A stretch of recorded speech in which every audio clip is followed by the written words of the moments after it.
नारद जी हिमालय की उपत्यका में गए। हिमगिरि गुहा एक यति पावनी, बह समीप सुर सरी सुहावनी। हिमगिरि गुहा एक अति पावनी, बह सुर सरी समीप सुहावनी।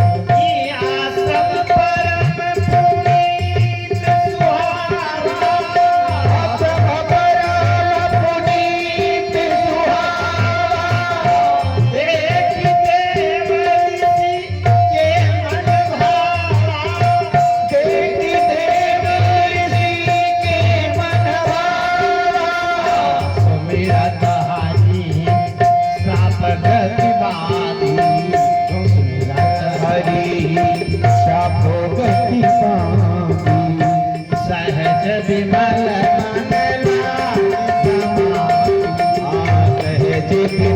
मन लागी समाधि, सहज विमल सहज विमल मन लागी समाधि। एक तो हिमालय पर्वत मुझसे बड़ा पवित्र है। क्यों पवित्र है? क्योंकि हिमालय पर्वत में ज्यादा संसार के भीड़ वाले लोग जा नहीं पाते, और जाते हैं जल्दी से भागते हैं, वहाँ ठंडी बहुत है। अगर इसे साधारण क्षेत्र होता तो वहाँ भी जा जाके कूड़ा कचरा और सब गंदगी प्रदूषण कर देते। भीड़ ज्यादा हो जाती है तो प्रदूषण कर भी देते। तो हिमालय पवित्र है। हिमगिरि गुहा एक अति पावनी, फिर गुफा बड़ी पवित्र है। और फिर बह समीप सुर सरी सुहावनी, गंगा जी बह रही है, वो और पवित्रता, तीसरी पवित्रता हो गई। और आश्रम परम पुनीत सुहावा, आश्रम तो परम पवित्र है। पवित्रता कितनी ज्यादा होगी। अच्छा, वहां सुमिरत हरि है श्राप गतिवादी। अगर आपसे ये कहूं श्राप गतिवादी, वरदान अच्छा होता है कि श्राप? अगर आपसे कोई पूछे कि वरदान अच्छा होता है कि श्राप, क्या लेना चाहेंगे? जैसे कोई देवता प्रसन्न हो गए और उन्होंने कहा ये बताओ कि वरदान लेना है कि श्राप लेना है, क्या लेंगे?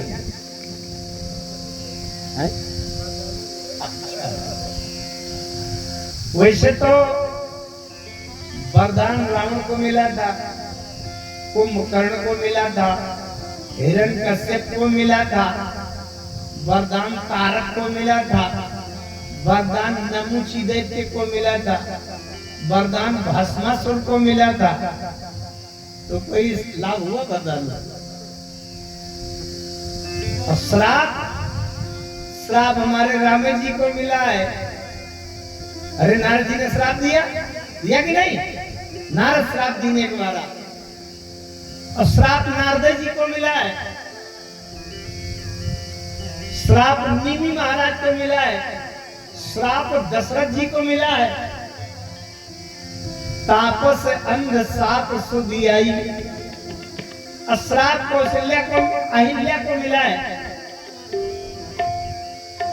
अब भुसुंडी जी को तो थोक में श्राप मिला है, 1000 जन्म लेने का, और उससे पूरा नहीं पड़ा तो दोबारा ब्राह्मण से और कौवा बना देने का श्राप मिला। अब बताओ, जितने अच्छे पात्र हैं उन सबको श्राप मिला है, और जितने असुर हैं उन सबको वरदान मिला है। अहिल्या से एक बार पूछा गया, अहिल्या को श्राप मिला है? आपको सब पता है। उनके पति महर्षि गौतम ने कह दिया था पत्थर हो जाओ। अच्छा, जब राम जी पहुंचे विश्वामित्र जी के साथ, और विश्वामित्र जी ने कहा गौतम नारी श्राप बस, श्राप बस उपल देह धरि धीर, चरण कमल रज चाहती कृपा करहु रघुवीर। और जैसे परसत पद पावन शोकन सावन प्रकट भई तब पुण्य सही। राम जी ने अपना चरण स्पर्श कराया, चरणों की धूल का एक कण लगाया, उसे खड़ी हो गई, हाथ जोड़ स्तुति करने लगी। किसी ने अहिल्या जी से पूछा कि आपके पति महर्षि गौतम ने आपको श्राप दे दिया तो कैसा लगा? अहिल्या जी क्या कहती हैं? मुनि श्राप जो दीना अति भल कीना परम अनुदय मैना। मुनि श्राप जो दीना अति भल कीना परम अनुग्रह मैना। मुनि श्राप जो दीना अति भल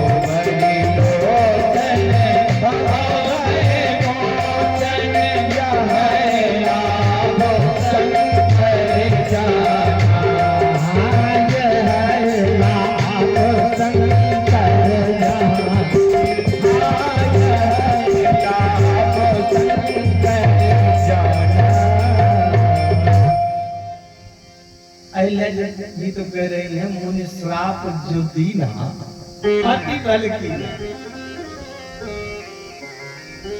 बहुत ध्यान से समझिए, न वरदान अच्छा होता न श्राप अच्छा होता, बल्कि जिस कारण से परमात्मा के भगवान के चरण मिल जाए वही अच्छा होता है। उसको चाहे कोई श्राप कहे और चाहे वरदान कहे,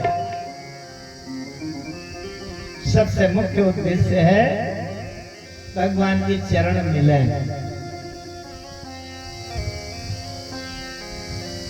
तो अच्छा, जैसे किसी को श्राप मिल ही गया है, श्राप से बचने का उपाय क्या है?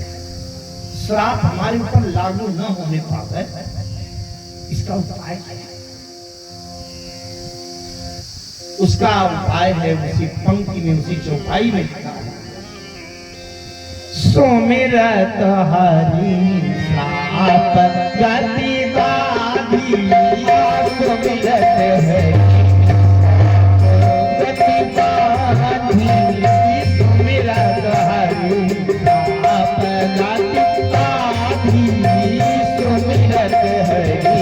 श्राप गति बाधी।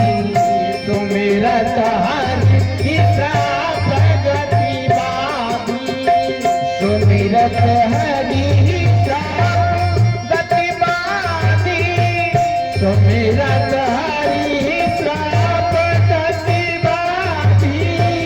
सुमिरत हरि श्राप गति बाधी, सहज विमल मन लाभी समाधि।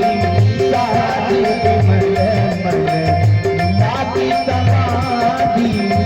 सहज विमल, सहज विमल, सहज विमल मन लाभी समाधि। सुमिरत हरि। एक बात बताऊं मैं, कोई भी साधन, कोई भी उपाय, प्रयास होता है केवल परमात्मा का स्मरण बना रहे, उनके प्रति हमारे समर्पण के भाव बने रहें, इसी के लिए किया जाता है। चाहे मंदिर में जाके घंटी बजावें, चाहे पाठ करें, चाहे शंकर जी के स्थान में जाएं, केवल इसीलिए होता है कि हमारी समर्पण की भावना बनी रहे। सुमिरत हरि श्राप गति बाधी, सहज विमल मन लागी समाधि। जबकि नारद जी को श्राप था, दक्ष का कि गौदोहन समय से ज्यादा 2 घड़ी से ज्यादा एक जगह ठहर नहीं पाओ, लेकिन सहज निवन मन लागी समाधि लग गई। समाधि लग गई। इंद्र को लगा कि ये नारद जी समाधि लगाए बैठे हैं, ज्यादा तपस्या हो जाएगी तो कहीं मेरे इंद्र के सिंहासन में इनका अधिकार न सिद्ध हो जाए तो हमको उतरना पड़े। अरे भाई, जिसकी सरकार बहुमत ज्यादा आ जाएगी, सीटें ज्यादा आ जाएगी, वही प्रधानमंत्री बन जाएगा, उसको उतरना पड़ेगा जो भी बैठा है। तो इंद्र ने सोचा कि शायद इनकी तपस्या ज्यादा हो गई तो मुझे उतरना पड़ेगा, ये आगे बैठ जाएंगे। मुनि गति देख सुरेश डराना, अब काम ही बोली की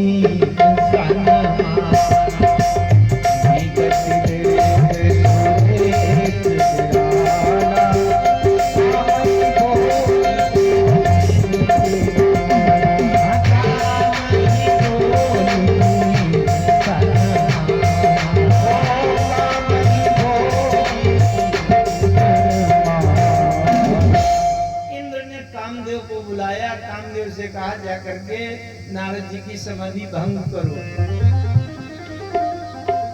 और कामदेव गए नारद जी के ऊपर आक्रमण करने। कामदेव गए नारद जी के ऊपर आक्रमण करने, पूरी शक्ति अपनी इकट्ठा किया और नारद जी के ऊपर कामदेव ने अपना पूरा प्रभाव छोड़ा। काम कला कछु मुनि न प्यासी, काम कला कछु मुनि न प्यासी, काम कला कछु मुनि न प्यासी, काम कला कछु मुनि न प्यासी, निज भय डरो मनो भव पापी, निज भव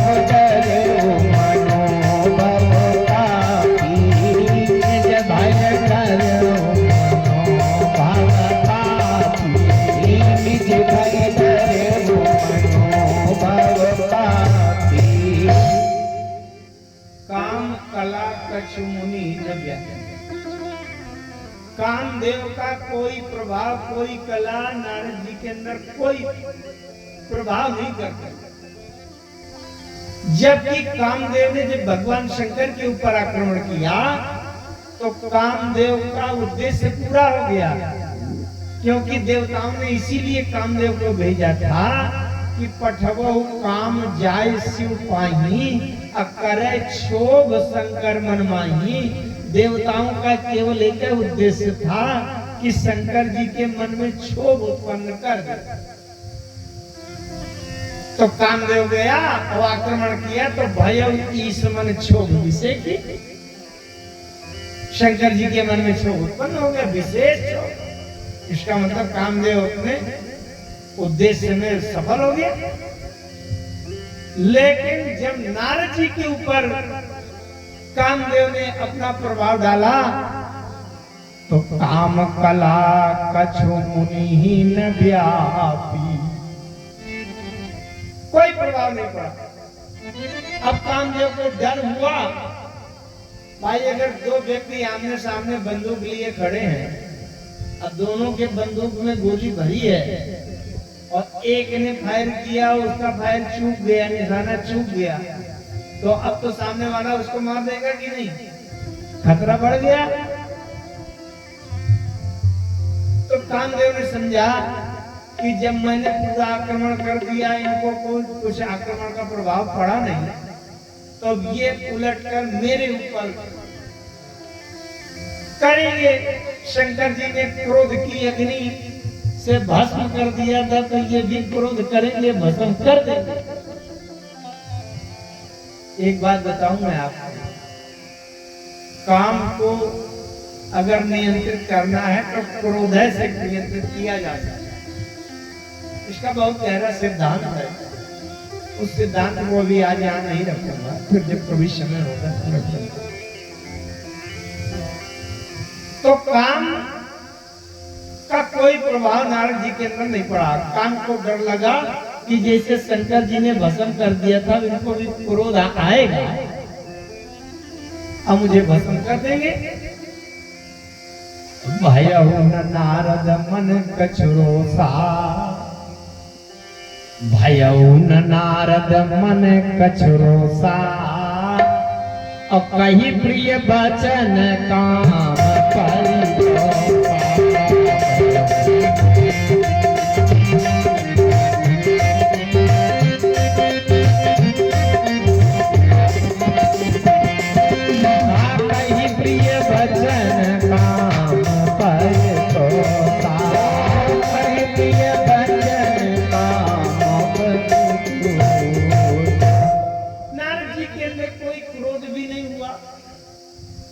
प्रिय वचन कह करके कामदेव को संतुष्ट कर दिया कि जाओ खेलो खाओ, मैं तुम्हें भस्म नहीं करता।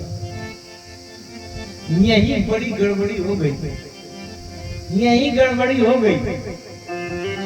अच्छा, आप व्यवहारिक जीवन में देखिए, अगर हमारे ऊपर या आपके ऊपर किसी के ऊपर कोई काम से प्रेरित होकर कोई ऐसा हरकत व्यवहार करे जो नहीं करना चाहिए और उसको प्रिय वचन कहो, तो इसका मतलब क्या हुआ कि आप उसके चंगुल फंस गए। और नहीं तो डांट देना चाहिए, क्रोध आना चाहिए, तूने ऐसे कैसे किया, हिम्मत कैसी पड़ी हुई तुम्हारी इस मेरे कमरे में आने की, हो ऐसा कहने, ये कहना चाहिए व्यवहारिक बात। मैं एक बात कहना चाहूंगा, हमारे जीवन में भगवान के प्रति जो ध्यान है वो क्यों केंद्रित नहीं होता? कहीं न कहीं काम क्रोध के कारण हम लोग एकाग्र नहीं हो पाते। कहीं मन में काम आता है, इच्छाएं आती हैं, शरीर सुख की बात आती है, तो कहीं न कहीं क्रोध आता है। काम और क्रोध के कारण हम भगवान में ध्यान केंद्रित नहीं कर पाते। ध्यान से समझना बात। लेकिन जब नारद जी के ऊपर काम का कोई प्रभाव नहीं पड़ा और क्रोध भी नहीं आया, तो अब तो समाधि और गहरी लगनी चाहिए कि नहीं? अरे काम क्रोध की बाधाएं सब बाहर निकल गई, प्रभाव नहीं पड़ा, तो अब तो राम में और ज्यादा डूब जाना चाहिए कि नहीं? तो काम नारद जी वहां से उठकर क्यों भागने लगे इधर उधर और शंकर जी के पास गए और काम की गाथा सुनाई? क्यों? एक बात ध्यान से समझना, हमारा सबसे बड़ा शत्रु कौन होता है? सबसे बड़ा खतरा किससे है? हम काम को जीत सकते हैं, क्रोध को जीत सकते हैं, लोभ को जीत सकते हैं, सब कुछ कर सकते हैं, लेकिन मैंने काम को जीत लिया, मैंने क्रोध को जीत लिया, मैंने लोभ को जीत लिया, इसका जो मन में अहंकार आ जाएगा, इससे कोई नहीं बचेगा। अच्छा, अहंकार कहां से आता है? अहंकार आने का हमारे जीवन में रास्ता है कान। कानों से ही शुरुआत होती है। कैसे? जब कोई हमारी प्रशंसा करेगा, बांदा वाले गुरु जी बहुत अच्छी कथा कहते हैं, कोई प्रशंसा करेगा, अब कान मन लगा के सुनेंगे तो भीतर अहंकार आना शुरू हो जाएगा। बहुत ध्यान से समझिए, ये कथा नहीं है, हमारे जीवन में क्या आवश्यक है समझना, किससे सावधानी होनी चाहिए, ये इसके लिए ये बिंदु है। यही कथा के प्राण है। अनेक कहानी नहीं है, एक का राजा एक की रानी, ये कहानी नहीं है राम। एक बात और बताऊं मैं, हमारे शरीर में जितनी इंद्रियां बनी हैं, जैसे आंख है, आंख से देखने वाला काम होता है। अब अगर कोई दृश्य सामने आया, हम उसको देखना नहीं चाहते, तो आंख में ये व्यवस्था की गई है कि ऐसे पलक बंद करो दिखाई देना बंद हो जाए, है कि नहीं? ऐसे लखन का मनमाई मूंदा हुआ आंखी कहता हूं कौन है, सब दिखाई देना बंद हो गया। लेकिन कान में बंद करने वाला कोई ढक्कन प्रकृति ने नहीं बनाया कि आप सुनना बंद कर दो। कैसे बंद करते हो? नारद जी के कानों ने कहा नारद जी से कि अरे नारद जी अब क्यों बैठे हो, इतनी बड़ी सफलता मिल गई कि काम का प्रभाव नहीं पड़ा तुम्हारे ऊपर, क्रोध भी नहीं आया, तो अपनी प्रशंसा सुनने के लिए घूमो संसार में। अच्छा, जैसे विद्यार्थी है और उसने परीक्षा दिया और उसके 98% नंबर आ गए, 100 में 98 आ गए, तब तक वो छाती ताने घूम रहा है कि मैं सबसे ऊंचा पूरे प्रदेश में टॉप हूं। और शायद दूसरा एक विद्यार्थी ने परीक्षा दिया, उसके 100 में 100 नंबर आ गए, तो 98 वाला तो नीचे हो जाएगा कि नहीं? अभी तक शंकर जी 98% नंबर लेकर के पूरे त्रैलोक्य में विशेष विजेता बने थे।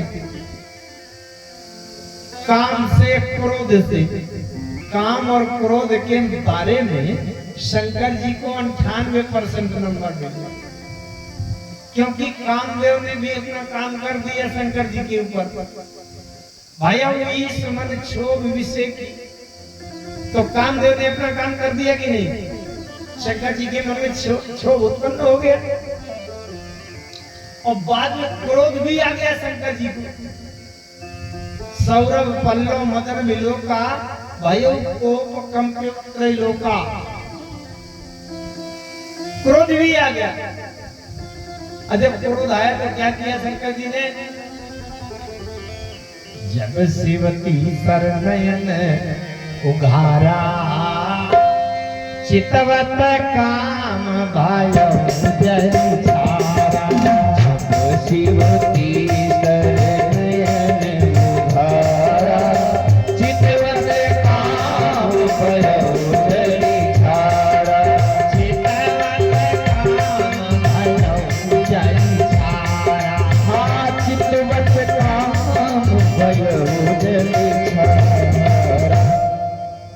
इसका मतलब शंकर जी के मन में क्षोभ उत्पन्न हुआ, काम का प्रभाव पड़ा, अब क्रोध भी आ गया।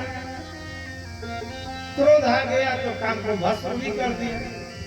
इसका मतलब काम और क्रोध दोनों का प्रभाव शंकर जी पड़ गया, लेकिन फिर भी काम को भस्म कर दिया तो वाहवाही हो गई, लेकिन 98% नंबर आए। और नारद जी के ऊपर न काम का प्रभाव पड़ा न क्रोध आया, तो नारद जी के पूरे 100 के 100 नंबर आ गए कि नहीं? अरे काम कला कछु मुनिहीन व्यापी, काम कला कछु मुनिहीन व्यापी। ये काम कला कछु मुनिहीन व्यापी, काम कला कछु मुनिहीन व्यापी। जब डरो मनो भय पापी, निज भय डरे मनो भय पापी। अयहु नारद मन कछु रोसा, अयहु नारद मन कछु रोसा। कही प्रिय वचन काम परितोषा, कही प्रिय वचन काम परितोषा। कही प्रिय वचन काम परितोषा, कही प्रिय वचन काम परितोषा। अब बताओ, काम का कोई प्रभाव नहीं पड़ा, बिल्कुल नहीं, काम कला नहीं लगा। अब भयो न नारद मन कछु रोसा, क्रोध बिल्कुल नहीं आया। 100 के 100 नंबर आ गए कि नहीं? अब जो 98% वाला अभी तक वाहवाही लूट रहा था, और दूसरे के 100 नंबर आ गए तो वो उसके पास तो जाएगा कि सुनो अब ज्यादा वाहवाही न लूटो, तुमसे आगे मैं हो गया हूं। नारद जी के कानों ने कहा कि समाधि लगाने से क्या फायदा, जाओ देखो पूरे विश्व में त्रिलोकी में अब तुम्हारी वाहवाही होगी, शंकर जी से भी ऊपर हो जाओगे। नारद जी ने सोचा कि जगह जगह कहां तक मैं अपनी प्रशंसा बताऊंगा और सीधे शंकर जी के पास चला जाऊं और शंकर जी से कह दूंगी सुनिए अब ज्यादा अपनी प्रशंसा में झूमना मत, आपसे आगे हो गया हूं।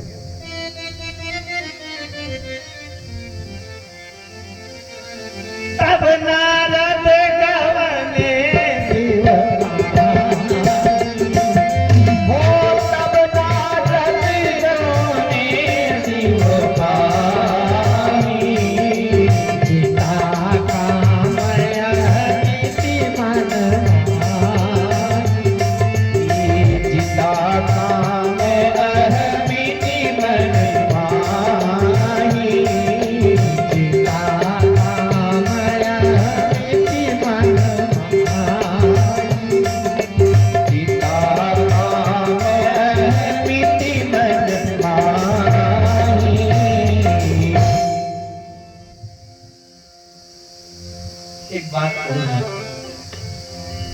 कभी कभी क्रोध की बहुत आवश्यकता होती है, क्रोध जरूरी होता है। नारद जी को काम के ऊपर क्रोध आना चाहिए था और नहीं आया, वहीं से गड़बड़ी हो गई। एक मुझे घटना याद आ रही है, सिद्धांत याद आ रहा है। पुराने समय में जब गांव में किसी को कोई कीड़ा काट ले और किसी ने देखा नहीं कि किसने काटा है, किसी ने देखा नहीं कि किसने काटा है, शंका हो रही कि कहीं सांप ने तो नहीं काट लिया और जहरीले सांप ने तो नहीं काटा। अच्छा, इसका पता लगाना हो कि जहरीले सांप ने काटा है कि साधारण किसी कीड़े ने काटा है, कैसे पता लगाएंगे? किसी को मालूम है? जुक्ति किसी डॉक्टर के पास न जाना पड़े, यही गाँव में पता चल जाए। किसी को पता है जुक्ति कि पता कैसे चलेगा कि जहरीले सांप ने काटा है कि और किसी कीड़े ने? मालूम है? नहीं मालूम। उसका उपाय है, ध्यान से सुनना। नीम की पत्ती लेकर के, जो कड़वी नीम होती है, नीम की पत्ती लेकर उसको खिलाओ, चबा चबा के खिलाओ। अब अगर नीम कड़वी न लगे तो समझ लेना जहरीले सांप ने काटा। ये उसकी परीक्षा है, उसका लक्षण है पक्का। गोस्वामी जी विनय पत्रिका में लिखते हैं, काम भुजंग दसत जब जाई, ओ काम भुजंग दसत जब जाई, सजनी में कटु लगत न आई, सजनी में कटु लगत न आई,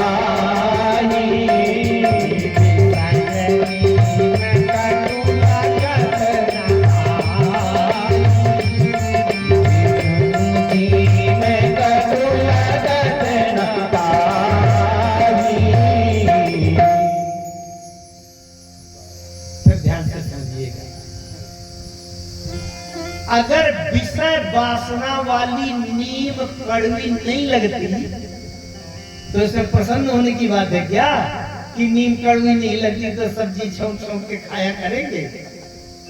अरे भैया, तब तो बड़े गहरे दुख की बात है, सोच की बात है कि जहरीले सांप ने काट लिया।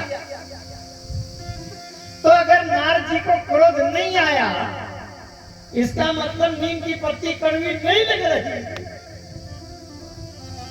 और नहीं लग रही अगर क्रोध नहीं आ रहा, इसका मतलब काम रूपी सर्प ने काट लिया, उसका जहर फैल गया, तभी क्रोध नहीं आ रहा। एक बात ध्यान दीजिए,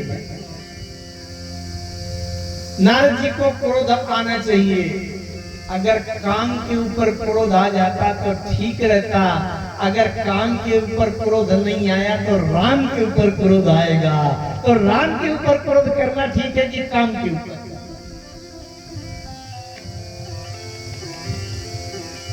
मैं आज कथा के महत्व की बात कर रहा हूं। नारद जी उठ करके चले भगवान शंकर के पास। क्यों? एक तो कान में प्रकृति ने कोई ढक्कन नहीं बनाया कि हम सुनना बंद कर दें। आपको संसार की विषय वासना की बातें, फिल्मी गाना, गाली गलौज, अच्छी बुरी बातें, ये तो सुनना ही पड़ेगा। और जब संसार भर की बातें सुनना है तो इसलिए सुनने में सबसे ज्यादा राम की कथा सुनो, वो कल्याण। अहंकार नहीं है। तब नारद गवने शिव पानी, तब नारद गवने शिव पानी, तब नारद गवने शिव पानी, तब नारद गवने शिव पानी, सीता काम हरने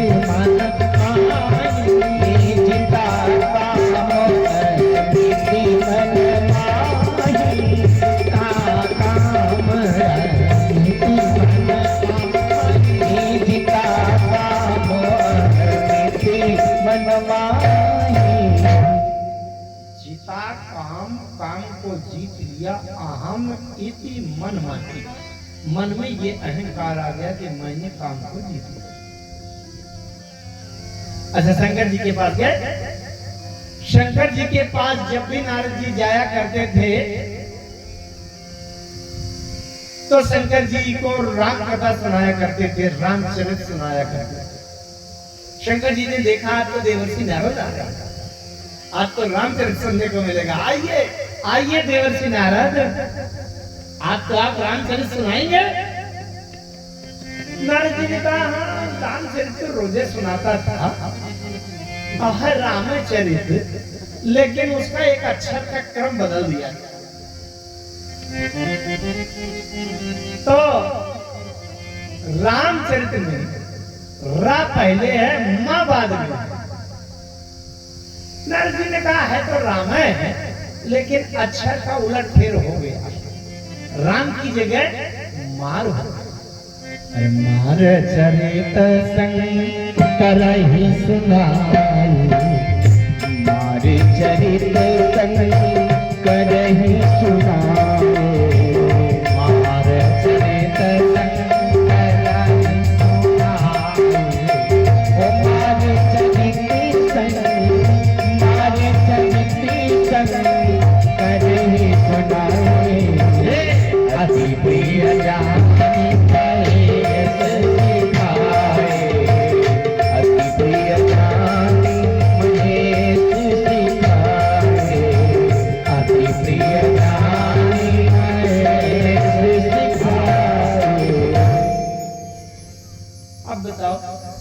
रामचरित का गायक आज मार चरित सुना। मार माने कामदेव। जो रामचरित को छोड़कर काम की गाथा सुनाने लगे, इसका मतलब वो काम का प्रभाव उसके जीवन में बैठ गया, तभी वो काम की गाथा सुना। एक बात कहूं, जैसे मान लीजिए कथा हम कहें और कथा पूरी होने के बाद मंच से उतरे, हम आपसे पूछें कि आज की कथा कैसी रही बताओ, और आप हाथ जोड़ के कहेंगे सुनिए महाराज पंडित जी, ये जो कथा सुनाइए इस तरह कभी सुनाना नहीं। कितना बड़ा अपमान है वक्ता का। नारद जी ने मारचरित शंकर सुनाए, मारचरित सुनाए, और नारद जी ने शंकर जी से पूछा, भोलेनाथ आज की कथा कैसी रही? अति प्रिय जानी महेश सिखा जिम यह चरित सुनाया मोही जानिहारी सुना कब चरित सुनावो बार बार बिन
बात यह है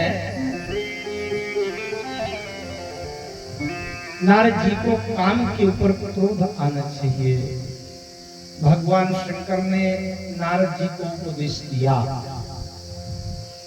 कि जिस प्रकार से, अच्छा एक बात और, अगर एक एक शब्द पर ध्यान दें, जिम यह चरित्र तो सुना देना, लेकिन जिस प्रकार से आपने सुनाया है, अपने को अहंकारी मानकर सुनाया है, इस भावना से न सुना। एक बड़ी अच्छी बात कही गई यहाँ कि एक बहुत बड़े सेठ हैं जिनके पास करोड़ों की संपत्ति भरी है घर में, और सेठ जी रात में सो रहे थे और चोर आए चोरी करने के लिए, और उसके चौकीदार पहरेदार इतने सावधान सजग बहादुर थे कि उस सेठ की चोरी नहीं होने पाई। तो इसमें वाहवाही प्रशंसा बहादुरी किसकी है, सेठ जी की कि चौकीदार की? चौकीदार की प्रशंसा करनी चाहिए। नारद जी के चौकीदार कौन थे?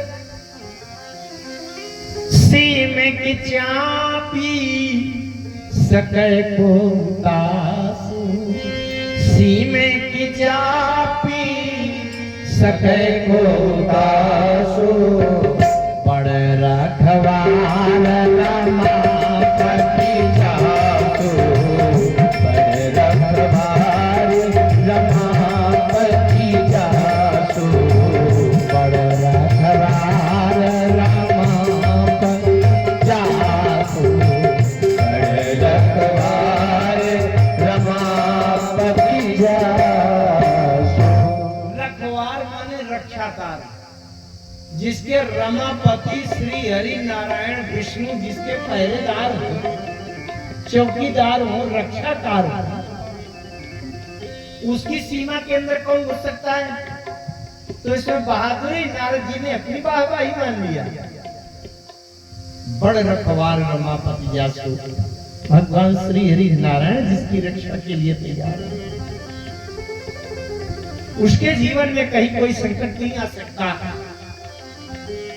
लेकिन सबसे महत्वपूर्ण बात है कानों की। मैं एक बात 5-10 मिनट की कह करके वाणी को विराम की ओर निकलता हूं। इसमें ये कथा तो बड़ी लंबी है, बड़ी सैद्धांतिक है।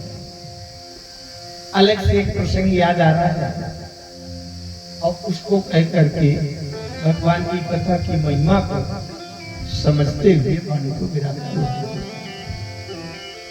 भागवत में एक कथा आती है कि एक बार देवताओं और दैत्यों के बीच में युद्ध होने लगा। देवता बेचारे निर्बल हो रहे थे।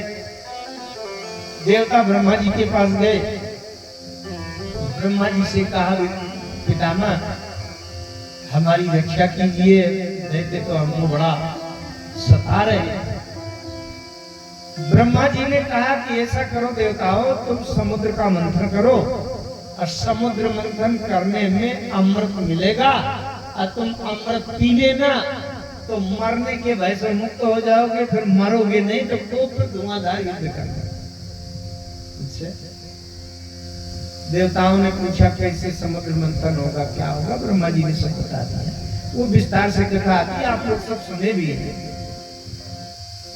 अच्छा हुआ ये, मंदराचल की मथानी बनाई, बासुकी नाग की रस्सी लपेट लिया और देवता दैत्य एक एक तरफ पकड़कर खींचने लगे। काय के लिए मंथन कर रहे थे? अमृत पाने के लिए। लेकिन निकला क्या उसमें? हलाल विष। और ऐसा विष कि वो एक जगह निकला, वहां से जितनी दूर दूर वातावरण में हजारों किलोमीटर दूर जा करके पशु पक्षी जीव जंतु और सब प्रकृति नष्ट हुई जा रही है। देवता फिर ब्रह्मा जी के पास गए। अरे विधाता, आपने तो कहा था कि अमृत निकलेगा, हमने मंथन किया, हलाल विष निकल गया है, जो जिंदा थे वो भी मारे जा रहे, इस जहर को शांत करिए। ब्रह्मा जी ने कहा देखो भाई, मैं सरस्वती बुद्धि का देवता हूं, तो इधर उधर की सलाहबाजी देना हो तो बुद्धि से सलाह दे सकता हूं, ये जहर वहर का काम मेरा नहीं है। देवता बेचारे विष्णु भगवान के पास दौड़े दौड़े गए कि शायद ये कोई सहायता करे। विष्णु भगवान से कहा, अरे श्री हरि नारायण, हम तो मरे जा रहे हैं, हलाल विष निकल आया। भगवान विष्णु ने कहा देखो भाई, मैं लक्ष्मी का स्वामी हूँ, लक्ष्मी का पति हूँ, रुपया पैसा की जरूरत हो तो अपनी लक्ष्मी से कह दो तो थोड़ा सा दे देंगे, रुपया पैसा की जरूरत हो बताओ, ये जहर वहर का काम मेरे बस का नहीं है, तुम जाओ। अब क्या किया जाए? देवताओं ने, किसी ने कहा कि चलो शंकर जी के पास चला जाए, अन्य देवताओं ने कहा बिल्कुल नहीं, ये गलती बिल्कुल न करना, शंकर जी को बिल्कुल पता न चलने पावे कि कोई जहर निकल आया है कि जो सबको नष्ट किए दे। क्यों? क्योंकि शंकर जी संहार के देवता हैं, प्रलय के देवता हैं, सबका नाश करते हैं। तो शंकर जी को अगर पता चलेगा कि कोई हलाल विष निकल आया है जो सबको जलाए दे रहा है, तो शंकर जी तो और प्रसन्न हो जाएंगे कि मेरा काम तो कर रहा है, तो 4 पॉइंट उसकी तीव्रता और बढ़ा देंगे, घुमा देंगे कि और जल्दी साफ हो, मेरे काम तो समेट रहा है। इसलिए शंकर जी को बिल्कुल न बता। ब्रह्मा जी को पता चल गया, ये शंकर जी से नहीं बता रहे। ब्रह्मा जी ने देवताओं से कहा, रे देवताओं,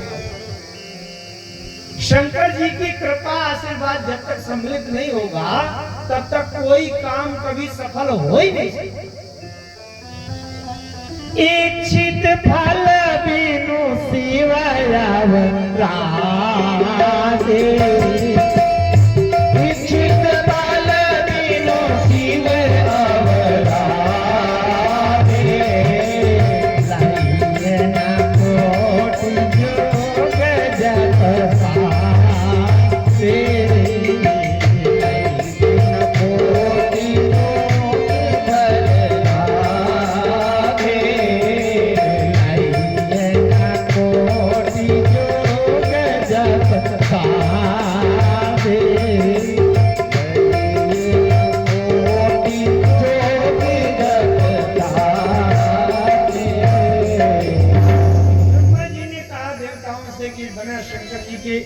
कृपा आशीर्वाद के बिना कोई लक्ष्य उद्देश्य पूरा नहीं हो सकता, इसलिए आप तो शंकर जी के पास जाओ।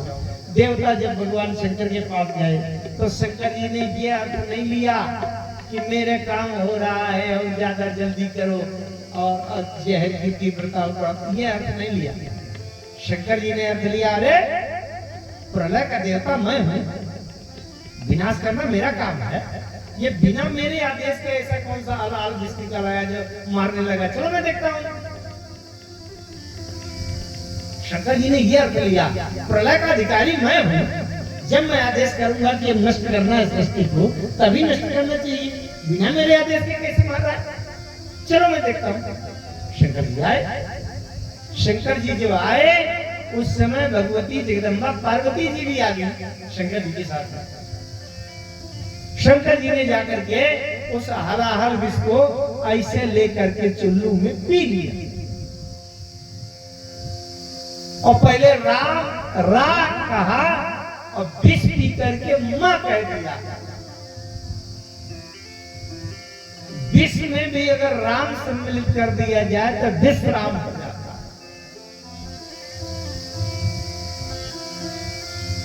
लेकिन वो हलाहल विष नीचे नहीं उतरने दिया, पीछे गले में रोक लिया। उस जहर के कारण से उनका कंठ नीला पड़ गया। तब से उनका नाम नीलकंठ पड़ गया। बोलिए नीलकंठ भगवान की जय हो। जिस समय भगवान शंकर वो हलाहल विष पी रहे थे, उस समय पार्वती जी बैठे बैठे देख रही थी। पार्वती जी की आंखों से झर झर झर झर आंसू बहे, रोने लगे। अच्छा, शंकर जी ने विष पिया। एक बात बताऊंगा, ब्रह्मा जी सृष्टि की रचना करने वाले हैं, विष्णु भगवान रक्षा पालन करने वाले हैं, और शंकर जी श्रृंगार करने वाले। जिसने मकान बनाया हो अपने जीवन काल में, वो मकान गिरने से बचावे, रक्षा करे, तो ये तो करना चाहिए। और जिसका काम है रक्षा करना, वो अगर रक्षा करे तो भी ठीक है। लेकिन जिसका काम है ध्वस्त करना, ला करके अब बुलडोजर उसको मकान गिराना, और वो अगर रक्षा करने लगे तो भैया बड़ी बात। ध्यान से समझना, ब्रह्मा जी ने सृष्टि की रचना की। ब्रह्मा जी अगर सृष्टि की रक्षा करें तो कोई विशेष बात नहीं है। विष्णु भगवान तो पालन करने वाले रक्षाकार ये हैं, वो अगर सृष्टि को बचावें तो विशेष बात नहीं है। लेकिन शंकर जी प्रलय के देवता हैं, संहार विनाशकारी हैं, कल्पांतकारी हैं। और ये अगर मारने वाला अगर बचाने का काम करने लगे तो ये विशेष बात है। वो स्वामी जी ने लिख दिया, जरत सकल सुर वृंद भीषम गरल जेहि पान किए, तेहि न भजस्य मन मंद को कृपाल शंकर सरी। तब से ये बात विदित हो गई कि वो को कृपालु शंकर सरी। शंकर जी के समान कृपालु कौन है? जो मारने वाला है वो अगर बचाने का काम करने लगे तो वो कृपालु शंकर सरिस। इसके बाद की जो महत्वपूर्ण बात है, जिसके लिए मैंने ये प्रसंग कहा, उसको जरा ध्यान से सुने। भगवान शंकर हलाहल विष पी करके कैलाश पर्वत लौट आए, पार्वती जी भी लौट आई। तब भगवान शंकर ने कैलाश पर्वत में आकर के पार्वती जी से एक बात पूछी, क्यों मां? जब मैं हलाहल विष पी रहा था उस समय तुम घबरा गई थी क्या कि मेरा कुछ गड़बड़ न हो जाए, अनिष्ट न हो जाए, तो तुम रो रही थी? पार्वती जी ने कहा, नहीं भोलेनाथ, मुझे पता है कि यह हलाहल विष में काल है और आप महाकाल हैं। करालम महाकाल कालम कृपालम गुणागार संसार पारम नतो। करालम महाकाल कालम कृपालम गुणागार संसार पारम नतो।